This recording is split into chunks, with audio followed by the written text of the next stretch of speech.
Muchísimas gracias. Ante todo, quiero agradecerles por la gentil invitación. Es una pena que sea virtual, pues me hubiera gustado saludarlos personalmente, a todos los amigos del Banco Central Argentino, a quienes conozco hace muchos años, y además estar en una ciudad que me gusta tanto como Buenos Aires. Yendo al tema, estamos en momentos en que todavía sufrimos los estragos de la pandemia, y los estragos de la pandemia han servido inclusive para mostrar cómo los bancos centrales han tenido que utilizar una serie de herramientas. Algunas que se habían usado antes, otras que se han usado con mucho mayor fuerza. Es el caso de créditos garantizados, repos emergentes, e incluso en bancos centrales de países emergentes que han alcanzado algo de credibilidad, haber tenido políticas bastante agresivas, que comentaremos luego.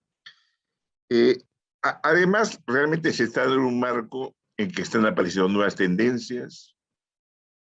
Una de ellas que va a marcar ante el desarrollo de los bancos centrales en los próximos años es el dinero del Banco Central, el dinero digital y sus consecuencias. El otro tema que ha aparecido con fuerza, si bien más en los países desarrollados y particularmente en los anglosajones, y estoy hablando de los anglosajones, básicamente Estados Unidos, Inglaterra y Canadá, más que Australia o Nueva Zelanda, el tema de cómo la desigualdad económica puede limitar el efecto de la política monetaria. Tema que no se discutía hace 8 o 10 años.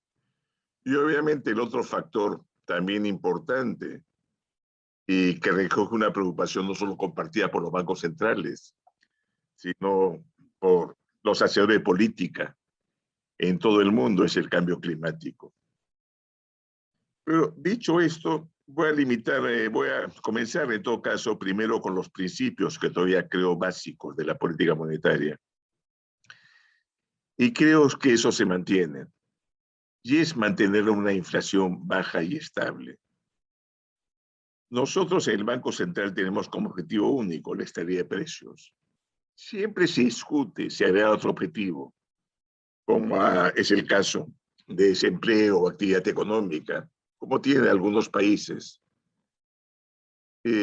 Hasta ahora no lo hemos hecho. Creemos que el manejo de la política monetaria no va a ser tan distinto. Al tener metas de inflación, reaccionamos a factor de demanda más que de oferta, típicamente. Y lo que sí nos preocupa es que muchas veces pueden estarnos presionando políticamente en situaciones de inflación alta demanda a ir más allá que el potencial cuando se la actividad económica o de otros factores. Tradicionalmente en América Latina al Banco Central se asignaban muchas funciones, desde apoyar a la banca de fomento, incluso en algunos casos ser casi banca de fomento, etcétera, etcétera. Creo que cuanto los objetivos son más precisos y más claros, probablemente la función puede desempeñarse mejor, puede ser más evaluada y puede enfocarse los esfuerzos de los funcionarios del banco a una tarea concreta. Ahora, para lograr este objetivo, hemos necesitado que una credibilidad a lo largo del tiempo, una credibilidad que desgraciadamente toma mucho tiempo construir y puede desaparecer rápidamente, como se comenta siempre. Esta credibilidad nos permitió, pongamos, en la crisis de 2008-2009, tener la segunda tasa más baja en mercados emergentes, junto a Tailandia. En esta crisis tener la tasa más baja en mercados emergentes con 0,25%. Y a pesar de no tener una moneda reserva, haber sido bastante agresivos en cuanto a repos para proveer liquidez, básicamente a través de cartera garantizada y también otros mecanismos, que en otras condiciones no hubiera podido hacerse. Inyectamos cerca de 9% del producto en operaciones de reporte. Además, un factor importante es en la caja de expectativas, que ahora lo comentaré algo un poco después, pero en estos momentos que estamos teniendo un choque que se aproxima al que tuvimos en 2008, en que la inflación norteamericana, si ustedes recuerdan, también llegó a 5,4 en agosto de 2008, como lo fue en junio y julio de este año, siempre hay la duda de cómo actuar. Sabemos que es un choque de oferta lo que está produciendo. Sabemos que, aunque subiéramos la tasa de interés 20%, no va a afectar el precio del petróleo o los granos. Sin embargo, lo que nos preocupa, y comentaría algo por lo que pasó en los 70s, es el desanclaje de expectativas. Lo que nos preocupa es este factor discutido, poco estudiado, incluso se está comenzando a cuestionar qué tan importantes son las prioridades inflacionarias recientemente, pero como banquero central tendemos a ser prudentes y sí nos preocupa este desanclaje, digamos, de expectativas. Y el otro punto es la contraciclicidad, ser contracíclicos, que para eso se necesita la credibilidad a la que hacemos referencia antes. Si no, sencillamente no podemos ser contracíclicos. Y es contracíclico para dos lados. De ahí mi comentario, a veces la dificultad que puede introducir el tener otro objetivo como desempleo, actividad económica. Pues muchas veces los que son contracíclicos, cuando la economía está débil, dejan de serlo. Cuando la economía está sobrecalentándose, más bien exige una política monetaria más contractiva. Y eso lo tenía bien claro Chesney McMartin, que fue el gobernador que ha durado más en la Reserva Federal, más que Greenspan, que su frase está famosa, ¿no? Que el trabajo del Banco Central es quitar el ponche, el licor, cuando la fiesta recién está comenzando. Y eso los hace antipáticos, los hace sujetos a presiones políticas. Hay que recordar que el mismo Chesney McMartin fue empujado contra la pared por Lyndon Johnson cuando precisamente quiso quitar el licor de la fiesta. Lyndon Johnson diciéndole, mientras nuestro muchacho muere en Vietnam, usted quiere subir la tasa de interés. Y muchas veces, incluso en países como Estados Unidos, en que la autonomía del Banco Central está reconocida, esto ha venido sucediendo. Incluso el que le siguió a William James McMahon, Arthur Burns, también fue presionado fuertemente cuando hubo el problema en los 70s de choque de oferta, y con el lenguaje florido que vimos en la grabación de Nixon, casi le decía una forma no tan amable al gobernador del FED de que no podía subir la tasa de interés. Y no se cumplió la frase que es de Burns, más bien esta de no puede haber, lo que busca el Banco Central es prosperidad sin inflación. Lo que tuvo es falta de prosperidad y no tuvo inflación. Y recuerden que en el periodo de Nixon incluso se puso control de precios en un momento. Y el cuarto punto que no quiero, para el siguiente limitarlo, tratarlo, es el control de riesgos. El Banco Central tiene que ponerse siempre en el peor escenario. Un escenario que rogamos que no se produzca. La frase típica esta de desear lo mejor, pero prepararse para lo peor. Pues no solo eso, sino tiene que diseñar los instrumentos para poder reaccionar con rapidez, con agilidad a estos nuevos escenarios que se presentan. Y usualmente el Banco Central puede reaccionar más rápido de lo que puede hacer el Ministerio de Finanzas o a veces la misma supervisión bancaria. Continúa, por favor. Siempre voy a mencionar cuando hay estos cambios relativos, no es el caso ahora, pongamos, de choque oferta, hay la tentación de introducir otros instrumentos. Incluso en nuestro país hemos visto recientemente medidas para tratar de introducir algún tipo de subsidio, algún tipo de fondo de estabilización, etcétera, que pueden tener algún sentido. El problema es que muchas veces estas medidas tienden a quedar permanentemente y a la larga hay que entender que son choques transitorios y más bien uno debe tratar de enfocar la ayuda directamente a los grupos más afectados. El otro punto que es importante creo que es el ciclo financiero. Esto lo ha tratado, he visto que está como expositor también Borio. Borio lo ha tratado bastante y lo ha destacado. Y no es tan fácil a veces distinguir el ciclo económico del ciclo financiero. En una expansión de crédito, más allá de la tendencia, frente a la cual uno tiene que estar alerta, porque muchas veces termina realmente en una crisis que después tiene consecuencias bastante serias sobre la actividad económica, sobre el nivel de vida de la población. Y muchas veces son endógenas y no son a veces fáciles de parar. Particularmente ahora que muchas veces la expansión de este crédito no viene del sistema bancario, sino en el mercado de capitales. Y cuando hay euforia, inclusive muchas veces uno tendría que contraer tanto la política monetaria que se vuelve prácticamente impracticable, subir tanto la tasa de interés que se vuelve impracticable. El antecesor de Borio en el BIS, Bill White, enfatizaba mucho, incluso antes de la crisis de 2008, cómo realmente están creciendo excesivamente los precios de muchos activos y que eso iba a llevar a una corrección. El problema es que su sugerencia es muy difícil de aplicar. Si bien era inclinarse contra el viento, el día que está subiendo algo la tasa de interés, cuando la actividad económica todavía no está tan fuerte y más bien son los precios activos los que suben, para frenar la euforia, probablemente el aumento tendría que ser muy grande. Por eso lo recomendable son más bien medidas macroprudenciales, como veremos luego. Cito siempre de la frase de Borio: el ciclo financiero denota interacciones que se refuerzan mutuamente entre percepción de valor y riesgo, actitudes contra el riesgo, se cree que todo va a estar bien. Recuerden, antes de la crisis de 2008, incluso se creía, se hablaba en Estados Unidos que tal vez ya hemos conseguido manejar el ciclo económico, tal vez ya hemos aprendido a controlar las recesiones.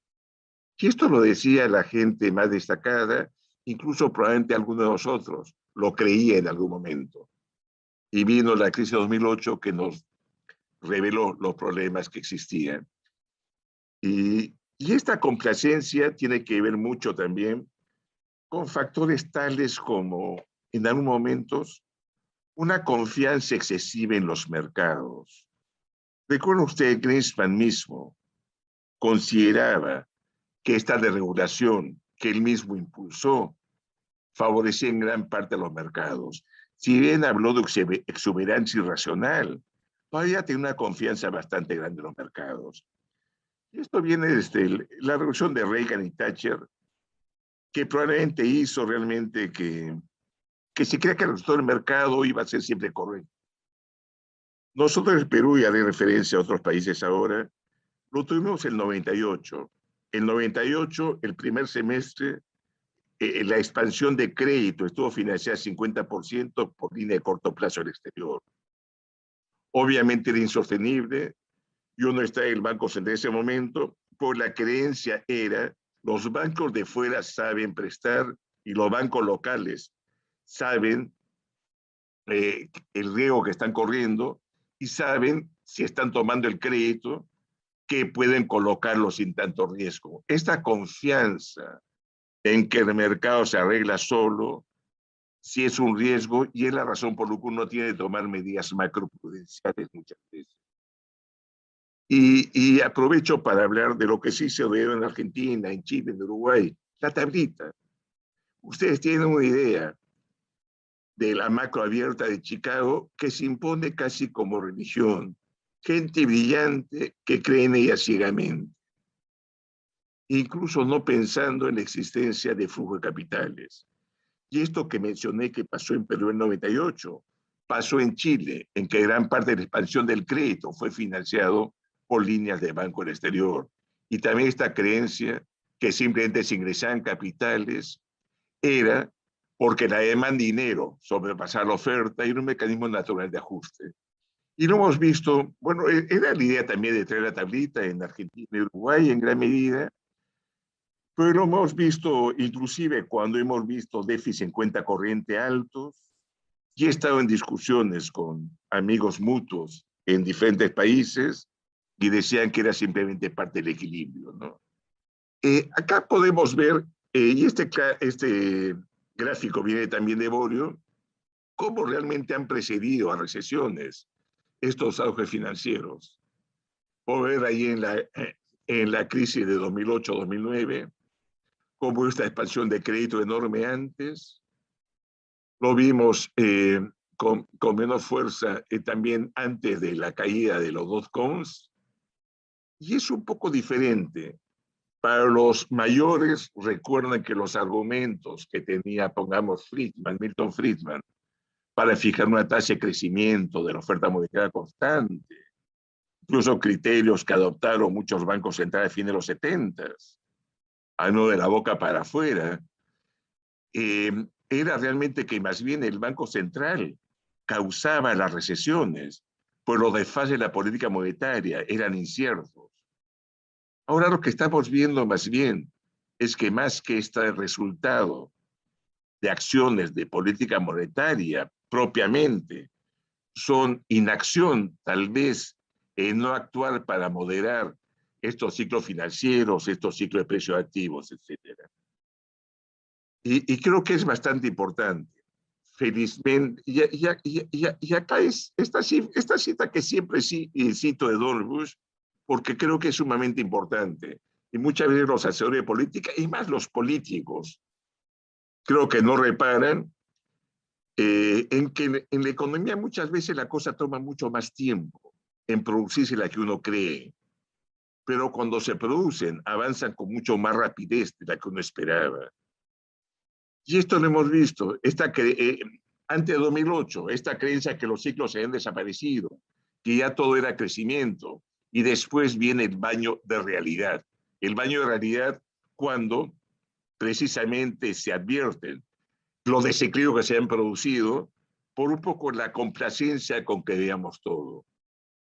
Y con esto no quiero decir que limitemos al sector financiero. Tampoco comparto la opinión que tenía, pongamos, Paul Volcker, que el único progreso tecnológico en los bancos, el tema financiero en los últimos años es el cajero automático. Han mejorado la asignación de riesgos, lo que sí creo tal vez haya crecido excesivamente, como pone Greenspan en su último libro. Perdón, continuemos. Y después de la crisis financiera, hemos visto cómo ha crecido las menciones de la preocupación con respecto a usar otros instrumentos. Y vemos ahí como términos como macroprudencial, que no se utilizaban antes, o si se utilizaban era muy infrecuentemente. Incluso ciclo financiero casi no se mencionaba.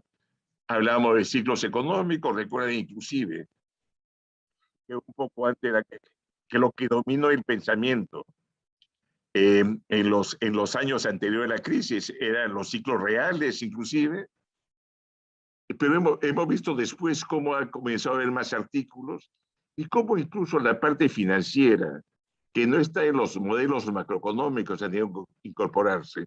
Y ahí he citado una frase de Krugman, que los economistas tienen que hacer lo mejor para incorporar la realidad de las finanzas en la macroeconomía, en los modelos particularmente. Y la verdad es que muchas veces estamos detrás de lo que viene pasando en los modelos. De ahí la importancia de tener la capacidad de reaccionar rápidamente y ponerse en los peores escenarios y tomar con humildad tal vez lo que diga la teoría. Hemos visto realmente cuando se ha tomado alguna propuesta económica como religión, usualmente uno termina arrepintiéndose después de un tiempo. Esto creo que está demasiado. Continúa, por favor. En el caso peruano, lo que hemos definido es un marco en que tratamos de tomar en cuenta explícitamente el sistema macrofinanciera, de una meta inflación de 1 a 3, flexible. Cuando decíamos que tenía rango de meta, por ejemplo, los europeos o los norteamericanos, me decían que eso no permite anclar las expectativas. Ahora estamos viendo que están hablando ya de que están aceptando para arriba o para abajo, tanto en Europa, que demora más, como ahora hemos visto, después ya son jóvenes Estados Unidos. Pero lo otro es el control de riesgo de dolarización. Economías como muchas de la región, la dolarización es un problema permanente. Y por eso acumulamos preventivamente reservas internacionales, hemos puesto encaje a obligaciones en moneda extranjera, incorporamos el efecto hoja de balance con intervenciones cambiarias, pero además estamos siguiendo continuamente qué está pasando realmente en el crédito sobre el producto, en lo que podría ser el ciclo financiero. Y voy a tratar un poco más la intervención cambiaria en un momento. Y es tratar de suavizar el ciclo crediticio. Y acá una diferencia tal vez con países desarrollados. Cuando estoy en foros en que están bancos centrales europeos, pues el encaje lo utilizaban antes ellos para limitar el crédito, pues no lo tienen hace tantos años que casi se han olvidado ya del instrumento. Nosotros sabemos que es un instrumento grueso, torpe, pero muchas veces precisamente porque no controlamos los flujos de capitales, hemos preferido no subir la tasa de interés y atraer más capitales y más bien limitar el crecimiento del crédito algo con subidas de encaje. O sea, lo vemos como un instrumento complementario útil en algunas ocasiones. No es el instrumento principal es la tasa de interés, o no dejamos de tenerlo en cuenta. El otro es que debemos estar preparados para proveer liquidez en moneda extranjera. Luego si hemos introducido un esquema de desdolarización, poniendo límites, o sea, encajes adicionales si no cumplen con ir reduciendo los créditos en moneda extranjera, una cosa paulatina, porque tampoco se trata realmente de frenar bruscamente el crédito. Ya hemos conseguido en personas naturales casi ya no hay crédito en dólares, en pequeñas y microempresas desaparecido. El crédito corporativo sí es imposible controlarlo porque pueden tomar perfectamente el crédito en banco extranjero o en mercado de capitales. Un punto sobre el tipo de cambio está haciendo mucho, había casi la visión bipolar, ¿no? O se tiene un tipo de cambio flotante o se tiene un tipo de cambio fijo. Y realmente después de las experiencias que hemos tenido, nosotros en el pasado, nosotros en el 90 decidimos adoptar un tipo de cambio flotante, pero un tipo de cambio flotante con intervención cambiaria. Nuestro mercado cambiario, particularmente después de la hiperinflación en el 90, era tan pequeño que cualquier flujo de capitales, en ese caso era repatriación de capitales domésticos, era tan grande frente a la base monetaria que podía llevar a fluctuaciones del tipo de cambio casi insostenibles. Y después lo que hemos visto, una vez que logramos una mayor credibilidad y teníamos grado de inversión, que nos han bajado recientemente, inclusive Moody's nos bajó de A- a triple más, pero lo que hemos visto es que los flujos capitales pueden ser enormes. Hay que recordar que siempre los mayores emisores de portafolio en el mundo manejan fondos que superan el PIB mundial.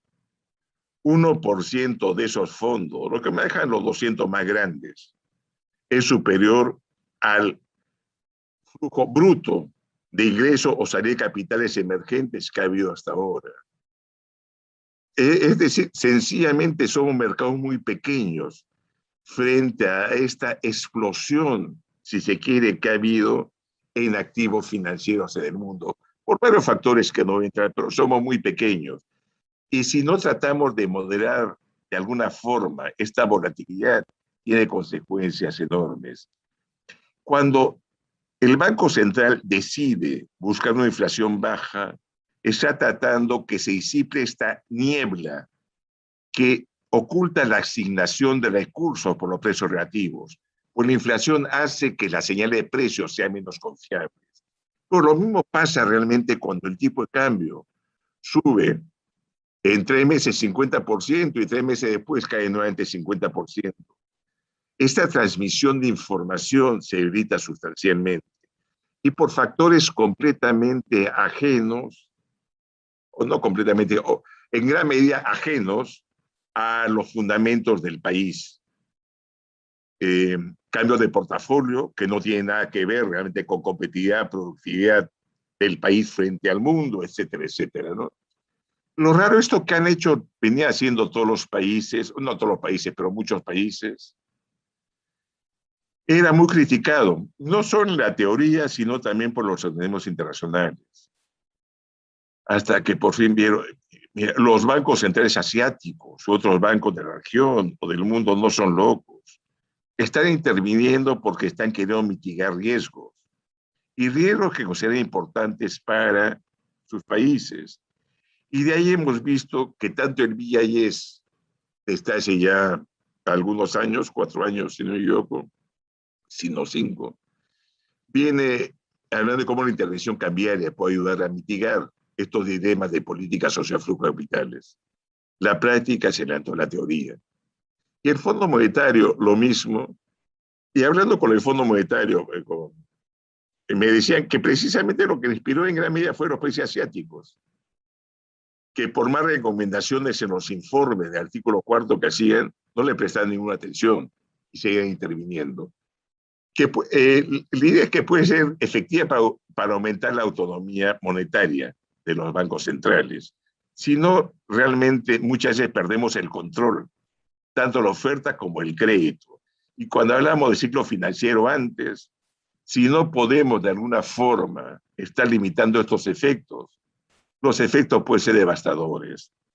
Nosotros lo vimos más en el periodo, antes de la crisis, 2007-2008, y cuando se normaliza la situación, ya desde abril de 2009 hasta el tape de 2013, sencillamente había tal ingreso de capitales masivos que incluso con una apreciación que en el caso peruano era menor que otros países por la intervención del Banco Central, comprar entre 10 y 15 millones de dólares al año, se producía el deseo de inversores en no transables se multiplicaba. Por el boom, los precios de los inmuebles crecían y como se apreciaba, crecía mucho más en dólares. Y se volvió una tentación irresistible a traer capital al sector no transable, causando distorsiones que todos sabemos. Continuamos. Y esto es a lo que me refería. En las economías emergentes los mercados financieros son poco profundos, inclusive hay mercados emergentes. Hay un grupo en que no está Argentina, pero está Chile y Colombia en el BIS de Small Open Economies, donde participamos y vemos que la mayor parte de las economías abiertas, sean europeas, sean asiáticas, tienen que intervenir porque sus mercados son muy pequeños realmente frente a la magnitud de los flujos de capitales. Y para eso necesitamos instrumentos adicionales a tasa de interés, pensión de encaje, pero también herramientas macroprudenciales. Así como nosotros pusimos para los créditos en dólares y continuaba creciendo un encaje adicional, estamos dispuestos a hacerlo si hubiera un crecimiento explosivo de créditos hipotecarios. Muchas veces no basta factores como la relación entre ingreso y préstamo, entre el loan to value, etcétera, sino requiere medidas adicionales. Cuando hay esta sensación de euforia que hemos comentado varias veces, lo ha hecho ya hizo el Banco de Inglaterra con Mark Carney, y lo ha hecho varios países de Inglaterra, Israel también, que le criticaron mucho. Y Stan Fisher decía, pero si sube la tasa de interés es lo mismo, también va a limitarse el acceso a créditos hipotecarios. Pero bueno, continuamos, por favor. El otro punto, esto es más discutible, es lo que viene enfatizando Gita Gopinath, el Fondo Monetario Internacional. Muchas veces las depreciaciones excesivas no llevan a nada, pues la moneda en que se registran las exportaciones e importaciones es el dólar. Entonces hay ganancia, pero la ganancia no es tan fuerte como uno podía esperar. Y agrego algo que no pone tanto Gita Gopinath, pero lo que sí hemos visto en estudios que hemos hecho nosotros, la volatilidad cambiaria grande, más bien de salientes exportaciones. Yo no hay una exportación si creo que el tipo de cambio puede caer 40% cuando termine mi proyecto. Aunque el tipo de cambio en promedio esté a una tasa razonable, estas fluctuaciones enormes te hacen alentar la inversión. Y no es tan cierto que se puedan proteger en el mercado forward con derivados. Las más grandes se protegen parcialmente. La más pequeña realmente casi no tiene esos mecanismos de protección. Pero continuamos. Ahora, vamos al índice de alimentos. Como mencionaba, estamos en una situación similar a 2008. Y y realmente no quiero que me tomen la inflación de 2008 en gran medida se controló por la recesión que vino después de Lehman. O sea, hay que estar siempre alertas. Todo el mundo piensa que es transitorio, pero hay que estar alertas. Realmente, típicamente cuando salta una inflación se sacan expectativas, tiene que venir o una recesión, o una apreciación, o un proceso más bien lento de desinflación. Y eso toma tiempo.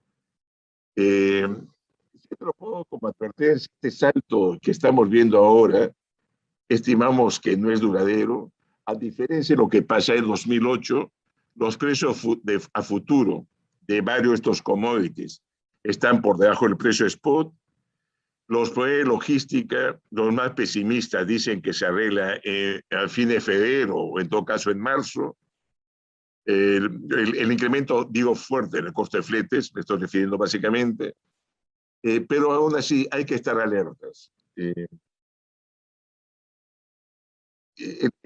Es un choque de oferta, como digo, el temor de que se lleguen a desanclar expectativas. Y ahí se vuelve mucho más pesado el problema, ¿no? Creemos, felizmente ya se está controlando, algunos precios están cayendo, pero lo pongo como riesgo simplemente. Continuamos, por favor. Bueno, ahí puse el índice de flete, que creo que se ubica. Continuamos, por favor. Y acá quisiera hablar en un momento trato los 70s, pero muchas veces los periodos recientes nos marcan. En los 80, el 2007 hemos tenido una gran moderación, que incluso fue reforzada cuando China entra a los mundiales de comercio a comienzos de los 90, y hemos tenido un periodo de crecimiento sostenido con baja inflación. Y han sido estos cambios estructurales que estamos comentando, lo de China, la globalización, los sindicatos que han perdido fuerza. Una discusión incluso ahora es si en países desarrollados, podemos ver Estados Unidos, Canadá, Reino Unido mismo, si este aumento de puestos sin cubrir, esta cantidad realmente de cuidado de que están produciendo por falta de mano de obra, puede llevar a un aumento de sueldos, aunque no haya sindicatos bastante fuertes, ¿no? Y una cadena de aumento de precios. Y siempre un factor que pone la buena suerte. En el caso del 80, hay que recordar que Estados Unidos tuvo que tener a Volcker, aplicó una política bastante dura que nos llevó a la crisis de deuda en América Latina. Y el otro punto es la curva de Phillips, que es esto que está comenzando a comentar. No sabemos qué tan no lineal es, si la curva de Phillips se ha movido, ha cambiado la curva de Phillips, o son curvas de Phillips de corto plazo, están cambiando. Es una discusión que yo que está presente. Nuestros modelos tal vez tengan que corregirse en algunos aspectos. Y lo que sí sabemos es que las decisiones que tomemos monetarias se toman bajo mucha incertidumbre. Y por esto realmente la evaluación, la prudencia y el juicio crítico siempre es bastante importante, ¿no? Continuamos, por favor. Acá tomé la de los 70s. Desde los 70s, la inflación del 7,3 y el aumento del precio del 7,3 es bastante importante, porque fue un caso en que cuando no se hizo nada, más bien el salto de inflación fue bastante alto. Es cierto que en ese momento petróleo pesaba mucho más en el PBI, es cierto que sindicatos eran más fuertes, es cierto que la visión que se tenía era incluso mucho de inflación de costos en el momento, inclusive realmente en el FED norteamericano, pero aún así es una señal de alerta frente a la cual tenemos que estar prevenidos. O sea, este periodo de inflación tan benigna que hemos tenido es un periodo que ha sido excepcional y que ha sido favorecido por una serie de factores que mencioné antes. Continúa, por favor. Quería acá ver lo que pasó en los 70 precisamente. Países con una inflación sumamente baja, como Japón, ya una inflación de 24,2. Pues al ser una inflación de oferta y como no querían frenar la economía, no reaccionaron. El problema tuvieron que reaccionar después y frenar en algo la economía. Y después de estos ciclos nuevamente la economía de Japón, pero llevó a las consecuencias que ahora tenemos, ¿no? El Reino Unido fue peor, llegó a 26,6%. Alemania más bien sí se preocupó de controlar la inflación y pudo resistir mejor. Con esto no quiero decir que seamos unos locos antiinflacionarios, que a pesar que sea una inflación de oferta, reaccionemos casi recesando la economía. O sea, obviamente todos sabemos que si recesamos la economía, la inflación va a ser menor, o el remedio es peor que la enfermedad. Sino realmente hay que tener en cuenta, hay que ser prudentes en las acciones que podemos tomar y aprender de la historia. Si bien los fenómenos nunca son iguales, siempre hay que tener en cuenta las lecciones que podríamos tener. Estados Unidos fue un país también que reaccionó, creo, un poco tarde y ya tuvo reacción con fuerza con Volcker. Y después hemos visto estos episodios, ¿no? En América Latina creo que en general hemos dominado todos los países, bueno, excepto Venezuela, porque incluso la inflación argentina es bastante menor a la que se tiene históricamente. En general hemos aprendido los costos de la inflación y creo que a pesar de la inflación más alta en algunos países, esta situación no es en nada comparable a la que teníamos realmente muchas en los 80, 90, ¿no? Y creo que los países que tienen inflación más baja,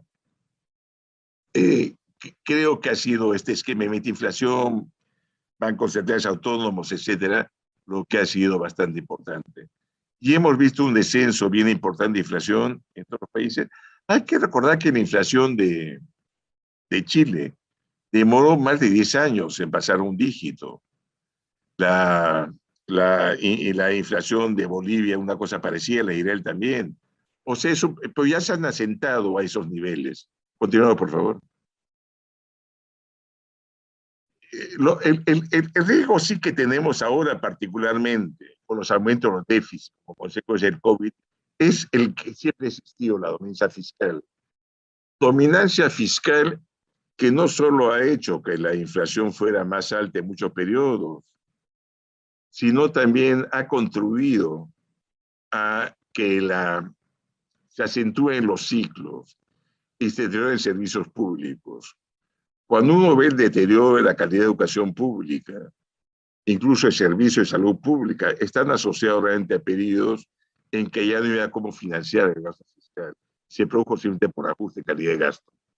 Pero esto lo tomo como riesgo presente. Todavía la deuda en Perú es más baja que en otros países, pero sí es un riesgo por la magnitud de los déficits que hemos incurrido por el COVID y todavía las cicatrices que han quedado y las presiones para gasto que podía haber. Continuamos. Bueno, esto ya rápidamente, porque creo que me estoy excediendo un poco en tiempo. El, eh, no me preocupa tanto realmente las criptomonedas como el Bitcoin u otras, sino esto que está llamando monedas estables. Monedas que estén asociadas realmente al valor, al dólar, al euro y traten de mantener esa paridad. Y que sean producidas por las grandes empresas tecnológicas mundiales.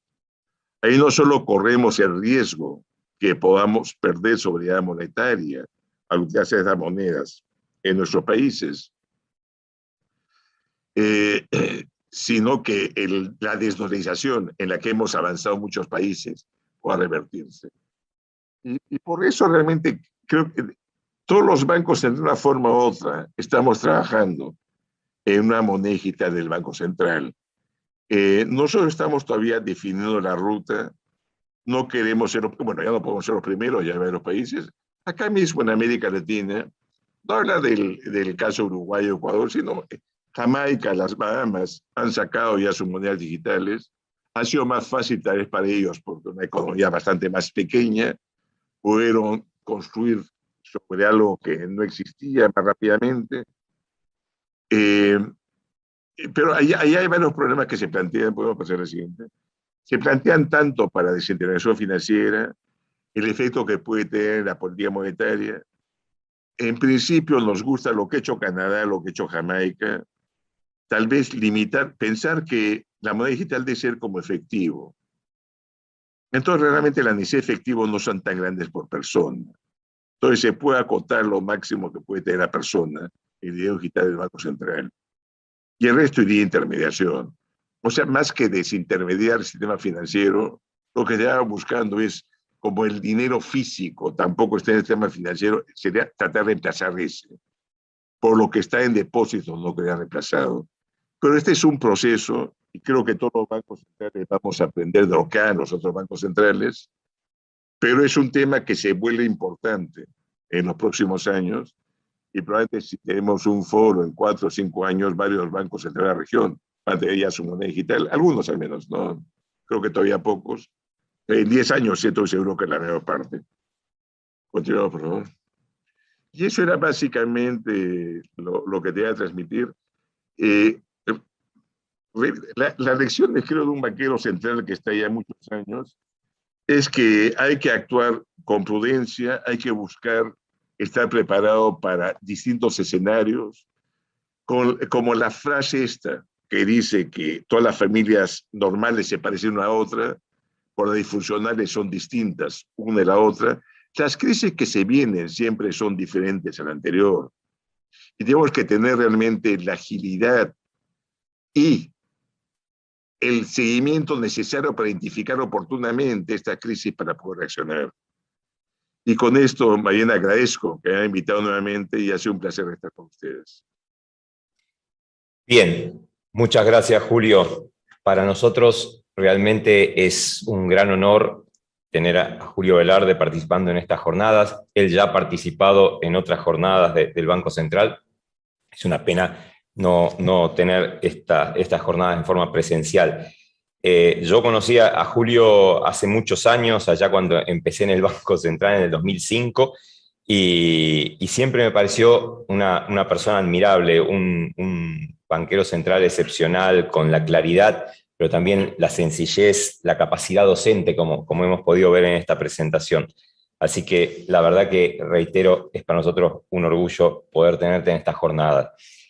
Mi primera pregunta es justamente sobre inflación y desdolarización. Yo creo que, bueno, de los casos latinoamericanos, hay casos como el de Bolivia, el de Perú, que eran países como Argentina altamente dolarizados, y son a su manera distinta, dos procesos que yo creo que han sido exitosos en reducir la inflación y en desdolarizar la economía. Un camino distinto posiblemente al de Ecuador, que eligió otra estrategia. ¿Cuáles son los elementos, Julio, que vos dirías son claves para entender esa secuencia exitosa? ¿Cómo fue la combinación entre tasa, agregados monetarios, tipo de cambio? ¿Cómo son los tiempos y cómo se fue manejando los costos de ese proceso? Correcto, realmente un punto bien importante ha sido superar la dominancia fiscal. Incluso fue un caso extremo. Estuve en 90 de director. No había nada en la caja del fisco, las reservas internacionales altamente negativas, después de la hiperinflación. Tenía que pagarse el sueldo de los policías, que tenían que cuidar las calles, después del paquete de reformas que tenían que introducirse. Reformas que fueron terribles. El precio de combustible subió 3.800% de un día para otro. La electricidad subió 800%. Y obviamente los policías tenían que cuidar la calle. Esto es un año después del Caracazo, en que murieron miles de personas, con lo cual Rosa Pérez subió la gasolina. Le prestamos al gobierno y el gobierno dijo, devolvemos la plata, que era una ridiculez, porque realmente lo que era, necesitamos inyectar más cantidad de dinero, porque la inflación correctiva de la subida de tarifas y eliminación de subsidios ha hecho que los saldos reales se contraigan. Pero no podemos desperdiciarlo si el gobierno dice que no quiere prestarse nunca nada, no podemos decir que no, pero obviamente fue excesivo. Y el otro punto, utilizamos agregados monetarios, pero hay que tener cuidado, como pasó también con Volcker y con todos. Uno fija un agregado monetario, pero si ve que está causando una tasa de interés excesivamente alta, recesando la economía, uno no sigue ese agregado monetario. o se anuncia la meta, o sea, un agregado monetario sucio, como la flotación cambiaria sucia, ha sido un agregado monetario sucio el que hemos tenido. Pues, ¿quién puede estimar de antemano que la cantidad de dinero para sostener la economía debe crecer 70% el primer año, 50% el segundo? Obviamente uno tiene que reaccionar en función a los datos que viene observando la economía, ¿no? O sea, fue agregados monetarios. eh, Comentaba que Bolivia, Chile, Israel redujeron más de 10 años. Nosotros bajamos a un dígito en 7, fue un poco más rápido. Hicimos tipo de cambio flotante. Recuerdo ustedes estaban con Cavallo ya con el... Habían tenido, ¿cómo le llaman ustedes? Su esquema de flotación cambiaria antes. Después con Convertibilidad. el cambio fijo. El nombre a lo de Fabril, no me acuerdo el nombre, usted lo conoce, me acuerdo. Eh, y la presión del Fondo Monetario, incluso fijar trayectoria cambiaria, no lo aceptamos, fuimos a flotante, que creo que fue una ventaja.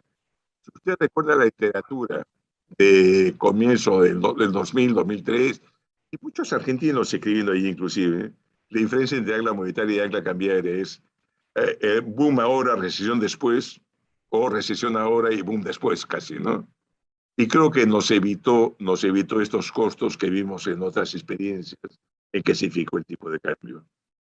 Pero fue agregados monetarios, pero un poco tramposos, como nuestra flotación cambiaria también, no tramposa, sino no limpia, vamos a poner tramposa, suena feo, ¿no? Eh, o sea, los anunciamos, pero si veíamos que no, que están causando más daño del que esperábamos, no vacilábamos en ajustarlos, ¿no?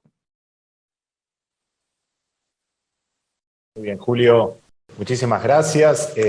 La verdad que muy rica la presentación por los temas que abordaste y también por los temas que dejaste un poquito en el tintero. Yo quería avanzar un poquito hacia ese lugar. Hablaste algo de la fuerte correlación que existen entre los ciclos financieros y reales en nuestros países. Hablaste de cuestiones estructurales, de los cambios estructurales que se dieron a nivel global, pero con particular virulencia siempre en nuestros países. Hablaste del rol de los vínculos entre la desigualdad y la política monetaria y demás, y eso seguramente nos conduce a todos los economistas de acá de la región a hablar también de dominancia financiera, hablar también de dominancia externa. Yo te quería preguntar cómo estás viendo la región, cómo estás viendo la posibilidad de avanzar en cierta complementariedad productiva, ir mejorando, reduciendo las fuertes brechas de productividad que existen entre empresas, entre sectores,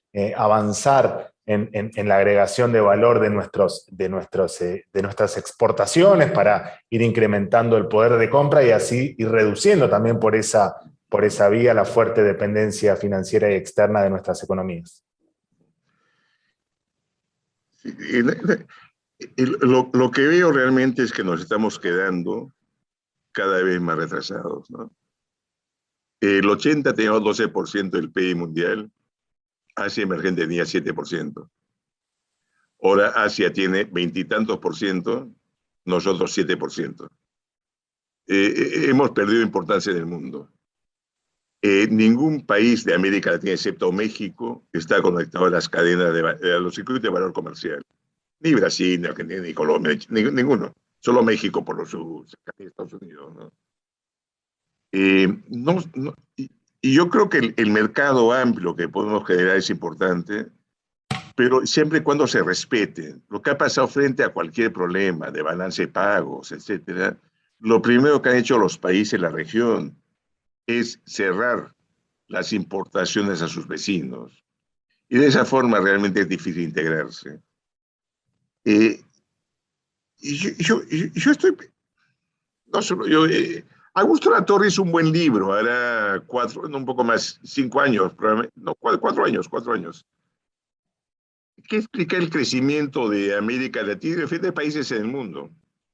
Y él enfatiza mucho exportaciones. Y efectivamente parece una coincidencia grande entre los países que más rápido han crecido exportaciones y su desempeño económico. El problema es que esta ruta que tuvo los países del sureste asiático en velocidad ligera creo que se ha agotado. En el Perú comenzó a surgir un sector que ojalá que no sea afectado, que era agroexportación. De cultivos individualmente poco importantes, cada uno es de 1 billón, 1.000 millones de dólares, 1.000 y pico millones de dólares, etcétera, ¿no? Arándanos, que ya son los primeros productos mundial, paltos, uvas, etcétera. Y son muy intensivos en mano de obra. Entonces, el empleo de este sector agroexportador moderno está creciendo formal, pagando todos los impuestos, 9% por año. Creo que esos sectores que crecen pueden generar encadenamientos hacia adelante, hacia atrás, etcétera, que es importante. Y lo otro es aprovechar, cada país va a tener nichos en que sus productos son buenos. Pongamos, te menciono uno de Perú, que nadie puede, los vidrios de los carros Tesla, pongamos, son hechos en Perú, por una empresa que se benefició de la sustitución de importación un tiempo, o al desaparecer la producción de automóviles en Perú, quedó haciendo y se especializó cada mes en vinos especiales, etcétera. Son nichos. Bueno, todos los países tienen esos nichos. Y esos son los que hay que estimular. Y los otros creo que tienen que ver con encadenamientos. Argentina tiene un potencial enorme, eso no me cae duda, ¿no? Y potencial enorme incluso en servicios. Si bien creo que el crecimiento en servicios probablemente va a ser el que domine la economía en los próximos años, ¿no? Y ahí va a ser talento lo que exportamos, ¿no? O sea, la habilidad de estar desarrollando nuevas aplicaciones, nuevos sistemas, etcétera, ¿no? Y siempre cada vez más importante. La pandemia nos ha mostrado la importancia del teletrabajo. El teletrabajo significa que ahora podemos estar trabajando desde cualquier parte del mundo. Eso no solo impone limitaciones, incluso a esquemas tributarios. No puedo cobrar tanto ya al ingreso porque puede irse a otro país desde allí trabajar y es una deportación. O incluso el patrimonio. O sea, tiene un montón de consecuencias. Por la otra, que es el beneficio, es que desde Argentina o desde Perú, desde otro país, podemos estar brindando muchos servicios. Pues ahora realmente cada vez empresas más importantes están teniendo más cosas en teletrabajo, ¿no? He contestado desordenadamente, pero me da pena que América Latina se haya venido quedando. Y creo que es una reflexión sí que tenemos que hacer todo de cómo recuperar este crecimiento de una forma u otra, ¿no? Bien. Nos quedaríamos realmente horas hablando y aprendiendo sobre todo de Julio.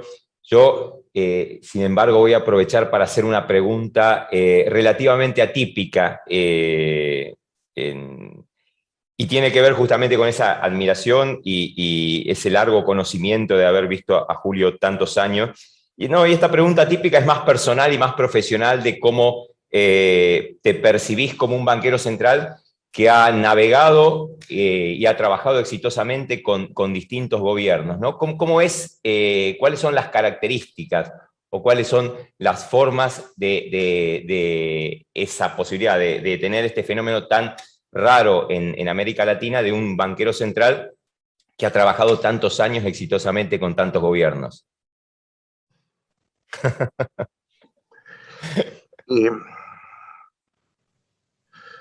Eh, no, no sé. Yo creo que los banqueros centrales tienen que ser prudentes. O sea, no es que no puedan hablar, sino deben tratar de limitarse a lo que es la banca central. No es que no puedan criticar alguna acción del gobierno si afecta a la estabilidad monetaria, pero pongamos casi un principio mío siempre, es no meterme en la parte fiscal nunca. No me corresponde hablar sobre impuestos.